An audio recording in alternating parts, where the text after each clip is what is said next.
शेतकरी बंधूंनो, भारत एक कृषीप्रधान देश म्हणून ओळखला जातो. भारतातील एकूण निम्म्या लोकसंख्येपेक्षा जास्त लोक हे शेती व्यवसायावरच अवलंबून आहेत. यातूनच वाढत्या लोकसंख्येच्या गरजा भागवण्यासाठी आणि अधिक उत्पादन मिळवण्यासाठी अनेक उपाययोजना केल्या जात आहेत. यामध्ये असेंद्रिय खते, तणनाशके, कीटकनाशके, रोगसंहार औषधे, एकूणच काय रासायनिक शेतीची संकल्पना आता पुढे आलेली आहे. सुरुवातीच्या काळात याचे फायदे दिसून आले, परंतु काही कालावधीनंतर ही रासायनिक शेतीच सर्वांसमोर एक नवीन डोकेदुखी झालेली आहे. शेकडो एकर जमिनी नापीक झाल्या, तर अनेक दुर्धर आजारांना सर्वांना सामोरं जावं लागलं. परंतु ही परिस्थिती बदलण्याचे प्रयत्न आता नव्याने सुरू करण्यात आलेले आहेत आणि यातूनच समोर येणारा पर्याय म्हणजे जैविक शेती हा होय.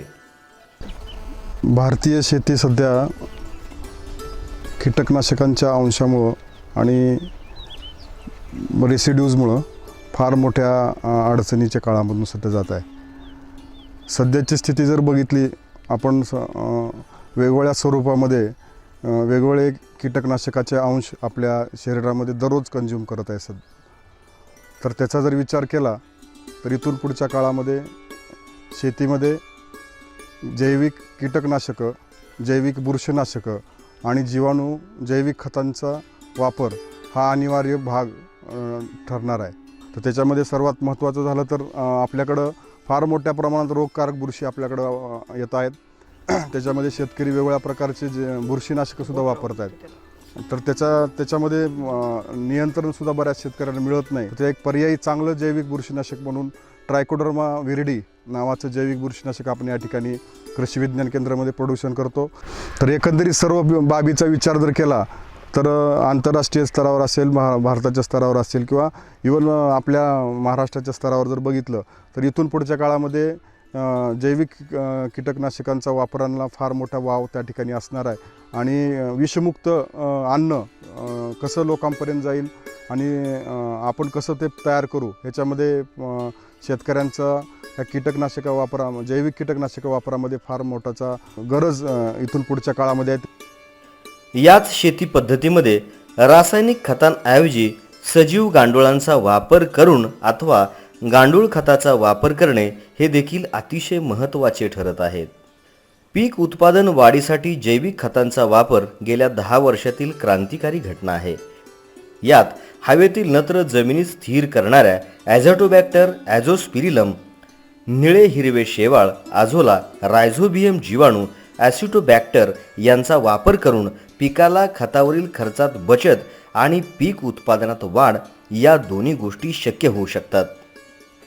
पिकांच्या सुरक्षिततेसाठी रासायनिक औषधांऐवजी जैविक कीटकनाशकांचा वापर देखील वाढतो आहे. ऊस पिकावरील खोडकिडा याचा बंदोबस्त ट्रायकोग्रामा या परोपजीवी कीटकामुळे होऊ शकतो. तसेच आज विविध पॅरासाइट्स आणि निंभोळे अर्क तसेच विविध पानांपासून बनवलेल्या दशपर्णी अर्काचा सुद्धा वापर आपणास करता येऊ शकतो. तसेच सर्वांनाच त्रास देणाऱ्या गाजर गवताच्या निर्मूलनासाठी मेक्सिकन भुंग्यांचा देखील वापर आता वाढताना दिसतो आहे. बऱ्याचशा शेतकरी बांधवांनी रासायनिक खत, औषध आणि संकरित प्रमाणाचा वापर चालू केला. यामुळं उत्पादन जरी वाढलेलं असलं तरी उत्पादनाची प्रत जी आहे ती किंवा दर्जा जो आहे तो खूप मोठा घसरलेला आहे.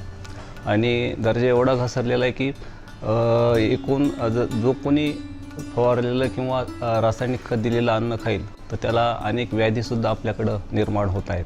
मग अशा वेळेला जर आपण रासायनिक खताचा, औषधाचा वापर न करता जे महत्त्वाची पिकं आहेत, भाजीपाला असेल किंवा इतर पिकं असतील, त्या पिकावरील कीड रोगाचं नियंत्रण जर जैविक औषधाचा वापर करून केलं तर ह्या ज्या व्याधी निर्माण होणार आहेत तर त्या व्याधीचं प्रमाणसुद्धा निश्चितच कमी होण्यास यामुळं मदत होईल.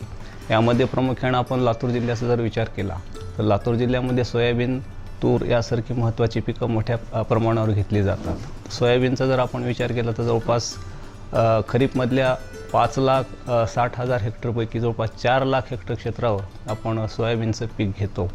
आणि या सोयाबीनवर ज्या महत्त्वाच्या अळीत त्याच्यामध्ये स्पोडोप्टेरा अळी असेल, उंटअळी असेल, घाटे अळी असेल, तर ह्या किडीच्या नियंत्रणासाठी खूप मोठ्या प्रमाणावर रासायनिक औषधाचा वापर शेतकरी करत असतात. मात्र औषधाचा वापर न करताही आपण या अळीचं नियंत्रण जैविक पद्धतीनं अतिशय कमी खर्चामध्ये करू शकतो. ते प्रथम आपण जर यासाठी सापळा पिकाची लागवड जर या सोयाबीनच्या ओळीमध्ये केली, यामध्ये महत्त्वाचं म्हणजे एरंडी असेल किंवा सूर्यफूल असेल, याच्या ओळी जर आपण सोयाबीन पिकाच्या चारी बाजूनं लावल्या तर जी अळी आहे, घाटे अळी असेल, स्पोडोप्टेरा अळी असेल किंवा इतर अळ्या असतील, त्या अळ्या त्या प्रथम आपणाला त्या एरंडीच्या पानावर किंवा सूर्यफुलाच्या पानावर अंडी घालतील आणि तिथूनच जर आपण पहिल्याच बाल्यावस्थेत जर ते पान गोळा करून नष्ट केलं तर आपलं त्याच ठिकाणी या किडीचं चांगल्या प्रकारे नियंत्रण होईल. एवढंच नाही तर भाजीपाल्यामध्ये आज अशी परिस्थिती की शेतकरी बंधू कीड रोगाच्या नियंत्रणासाठी आणि भाजीपाला एकदम आकर्षक दिसण्यासाठी मोठ्या प्रमाणावर रासायनिक औषधाचा वापर करतात आणि दुसऱ्या तिसऱ्या दिवशी तोच भाजीपाला आपण मार्केटमध्ये आणतो. अशा वेळेला त्या औषधाचे जे अवशेष आहेत किंवा अंश आहेत, तर ते अंश त्या भाजीपाल्याच्या माध्यमातून आपल्या शरीरात जातात. तर ह्या भाजीपाल्यावर किडीच्या नियंत्रणासाठी सुद्धा जर आपण दशपर्णी अर्कासारखा जर वापर केला किंवा गावरान गाईचं जे गोमूत्र असतं त्या गोमूत्राचा जर वापर केला तर आपण या रस शोषण करणाऱ्या किडीचं नियंत्रण करू शकतो.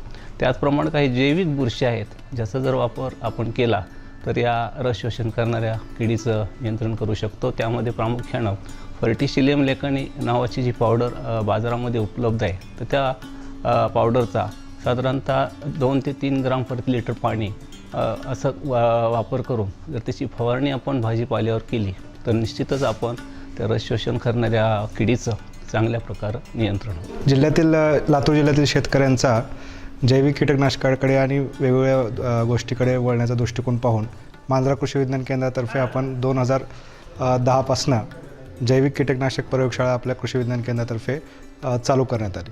याच्यामध्ये ट्रायकोडर्मा आणि विविध जैविक खताचा आपण शेतकऱ्यांच्या मागणीनुसार त्यांना जे काही गरजेनुसार आपण उपलब्ध करून देतो.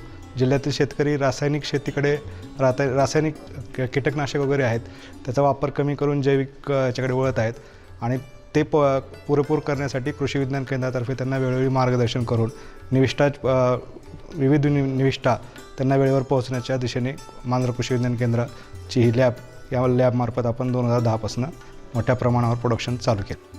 मुळातच शेतकरी बंधूंनो, जैविक शेतीची संकल्पना ही आधुनिक शेतीचा आत्मा आहे. सेंद्रिय पदार्थांचे विघटन करून वनस्पतींना अन्नद्रव्य मुक्त करून देण्यासाठी जीवाणूंची आवश्यकता असते. मुळातच जैविक खते आणि कीटकनाशके ही रासायनिक खतांपेक्षा स्वस्त असतात. त्यामुळे पिकांची रोगप्रतिकारक शक्ती वाढते, जमिनीची पाणी धरून ठेवण्याची क्षमता वाढते, जमीन पाण्याचा ताण सहन करते आणि बियाणांची वाढ जलद गतीने होते. त्यामुळे जैविक शेती पद्धती ही शेतीसाठी आता अमृतमयी वरदान ठरत आहे.